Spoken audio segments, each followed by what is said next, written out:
Okay, so you've definitely seen the periodic table before, right? Probably hanging on a wall in a science classroom, looking all colorful and kind of complicated. But what if I told you it's not just some chart, it's a map? It's the key to cracking a cosmic code that explains literally everything in the universe, from the biggest, most distant stars to the very atoms that make you, well, you. So let's dive in. Take a look at this. This is the Carina Nebula, basically a giant nursery where stars are born. And here's the mind-blowing part. The ingredients that are cooking up new stars inside this nebula, they are the exact same ingredients that make up our planet, the air we breathe, and even our own bodies. The entire universe is built from the same fundamental toolkit. So, knowing we all share this cosmic toolkit, it brings up a huge question. What exactly are these fundamental ingredients? And how in the world did we go from thinking there were just 4 of them to knowing there are 118? I mean, just think about the incredible leap in our understanding here. For thousands of years, people believed that everything, you, me, a rock, a tree, was just some combination of earth, water, air, and fire. It was a simple, kind of poetic idea. But then chemistry came along and showed us a much, much richer reality. A universe built from at least 118 totally unique, fundamental substances.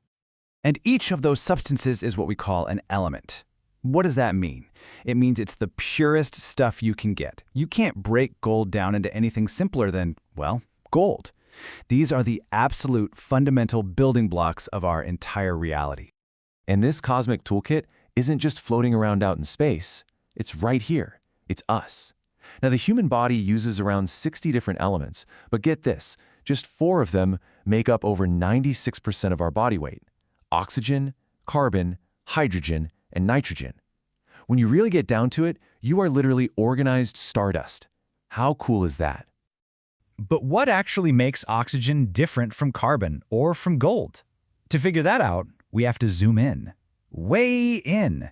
We've got to look inside the atom, the smallest possible piece of any element, because that's where we find its true identity.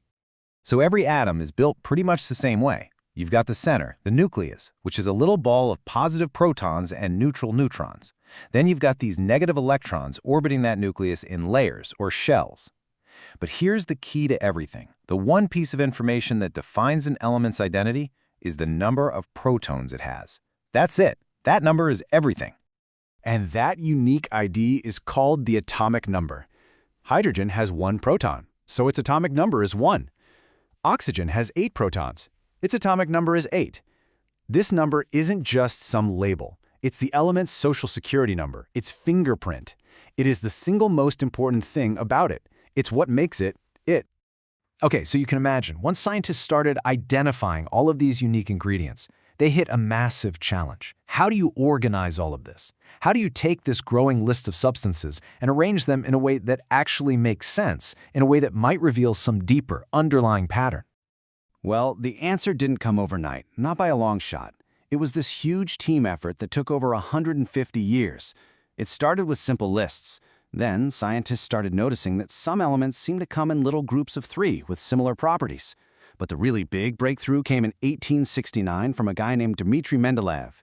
He arranged the elements by their weight and suddenly saw a repeating, or periodic, pattern emerge. The final piece of the puzzle fell into place in 1913, when Henry Mosley figured out the real organizing principle was the atomic number. And I just love this quote from Mendeliev, because it really captures that magic of discovery. After wrestling with this massive puzzle for so long, the final solution just came to him in a dream. It's a great reminder that science isn't just about data, it's about creative leaps and those incredible aha moments. And this is the very table he scribbled down. Now, the true genius here isn't just what he put on the table, but what he left off it. You see those question marks? Those are gaps he deliberately left for elements that hadn't even been discovered yet.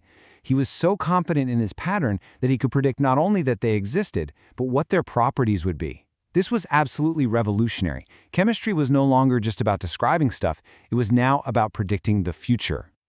So Mendeleev's incredible insight laid the foundation for the modern table we use today. Now, let's finally decode this map of matter. At first glance, it can look a little intimidating, but reading the table is actually pretty straightforward. You've got the rows, which are called periods, but the columns, the groups, that's where the real magic happens.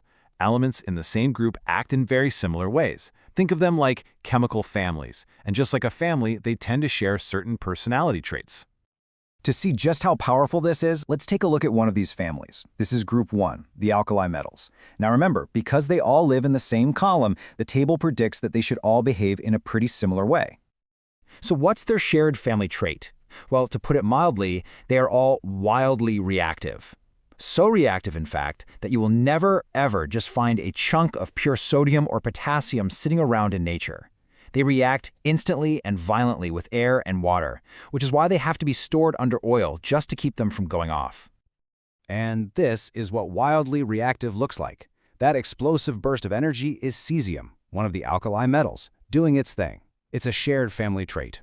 And that right there is the power of the periodic table. It doesn't just list the elements, it lets us predict exactly how they're going to behave. So, we've gone from the ancient idea of just 4 elements to this incredibly detailed map of 118, a cosmic code that we finally managed to crack. But this leaves us with one last, fascinating question. The table, as it's designed, has room for more. So, are we done? Or are there new, heavier, and maybe even stranger elements out there just waiting for us to create them?